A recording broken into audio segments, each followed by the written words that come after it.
राजधानी लखनऊ में सांसद कौशल किशोर का पाल समाज द्वारा भव्य स्वागत किया गया, जिसमें भारी संख्या में पाल बघेल समाज के लोग उपस्थित रहे और समाज के लोगों ने प्रतिज्ञा ली कि अब की बार 400 पर भाजपा के संकल्प में पाल बघेल समाज भी भागीदारी रहेगा तथा 34 मोहनलालगंज लोकसभा प्रत्याशी कौशल किशोर को भारी मतों से विजयी बनाएगा। चुनाव आ गया है, जनसंपर्क किए जा रहे हैं जगह जगह पर। आज आपके द्वारा कार्यक्रम का आयोजन किया गया जिसमें कौशल किशोर जी आए हुए थे। किस तरह का कार्यक्रम था, क्या कहना चाहेंगे? मैं सबसे पहले माता अहिल्याबाई होलकर जी के चरणों में श्रद्धा सुमन अर्पित करते हुए पंडित दीनदयाल उपाध्याय जी, श्यामा प्रसाद मुखर्जी जी, श्री रामशंकर पाल जी, बाबा साहब डॉक्टर भीमराव अम्बेडकर जी, छत्रपति साहू जी महाराज जी, शिक्षा के जनक ज्योतिबा फुले जी, सर समाज में जन्मे श्री अटल बिहारी वाजपेयी जी, सर समाज में जन्मे सभी संतों गुरुओं महापुरुषों के चरणों में श्रद्धा सुमन अर्पित करते हुए आज की चुनावी जनसभा में आगामी 2024 के लोकसभा के चुनाव के संबंध में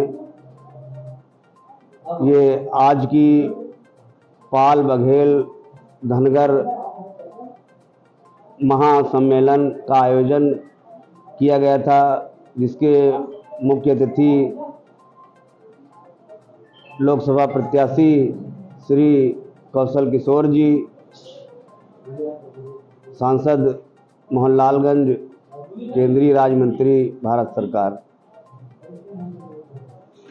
आज किस किस तरह के कार्यक्रम के आयोजन यहाँ पे किए गए थे, कहाँ कहाँ से लोग एकत्रित हुए? आज का कार्यक्रम बक्सी का तालाब विधानसभा भारतीय जनता पार्टी के तत्वाधान में पाल बघेल धनगर समाज का सम्मेलन आगामी 2024 के लोकसभा में 34 मोहनलालगंज लोकसभा के उपलक्ष्य में ये कार्यक्रम का आयोजन किया गया था। और फिर एक बार मोदी जी की सरकार, अब की बार 400 पार। चुनाव में क्या लग रहा है, पाल समाज बीजेपी के साथ जा रहा है पूरा? इस बार के चुनाव में हमारा पाल बघेल धनगर समाज जिस प्रकार सपा सरकार के कार्यकाल में गुंडाराज चरम पर था, कानून व्यवस्था ध्वस्त थी, सपा सरकार में 2005 में जिस प्रकार सपा सरकार में हमारे विधायक श्री राजू पाल जी की नरसंग हत्या की गई थी और उन्हीं के गवाह रहे श्री उमेश पाल जी, स्वर्गीय उमेश पाल जी की अभी जनवरी में 23 में उनकी निर्मम हत्या की गई अतीक अहमद के द्वारा।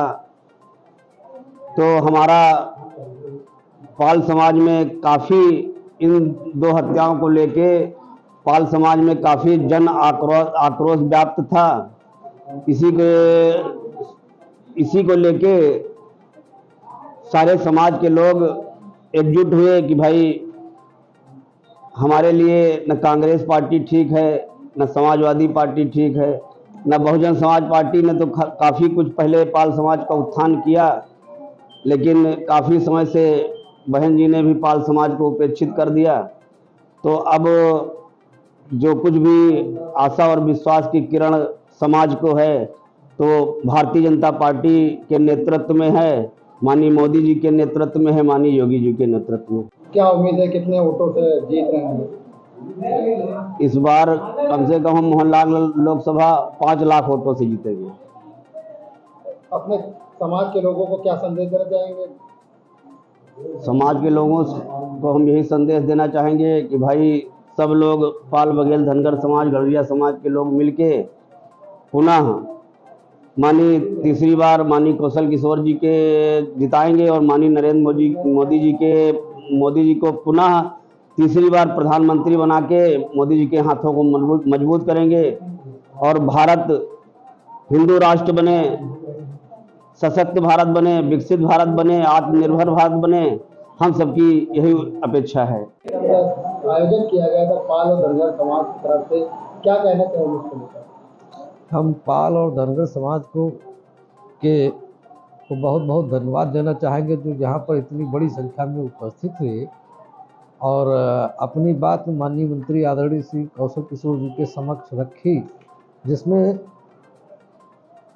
पूरे पाल समाज ने एकमत होकर के अपना समर्थन मोदी जी की सरकार को देने की घोषणा की और साथ में वादा ये भी लिया कि हमारे सुख दुख दर्द में सरकार कोई उपेक्षा नहीं करेगी, पूरा सहयोग सरकार की तरफ से प्रदान होगा। ऐसा आश्वासन माननीय मंत्री जी के द्वारा भी हम सभी समाज स्वजाति बंधुओं को दिया गया।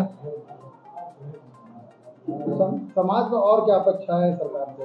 समाज की अपेक्षाएं हैं कि पाल समाज एक नेशनल समाज पूरे विश्व में पाया जाता है और हमारे समाज का गौरवशाली इतिहास रहा है। बहुत से पाल समाज से 19 राजा हुए हैं, होलकर समाज से भी अनेकों राजा हुए हैं, जिसमें पूर्ण का राजमाता अहिल्याबाई होलकर जी का स्थान प्रमुख है, जिनकी मूर्ति की स्थापना काशी विश्वनाथ धाम में माननीय प्रधानमंत्री नरेंद्र मोदी जी के द्वारा की गई है। तो हम चाहेंगे जिस गौरवशाली इतिहास के साथ साथ हम अंतर्राष्ट्रीय स्तर पर हमारी समाज के लोग पाए जाते हैं, तो हमारे पाल धनगर गढ़विया समाज की राजनीति में और नौकरियों में भी भागीदारी सुनिश्चित की जाए।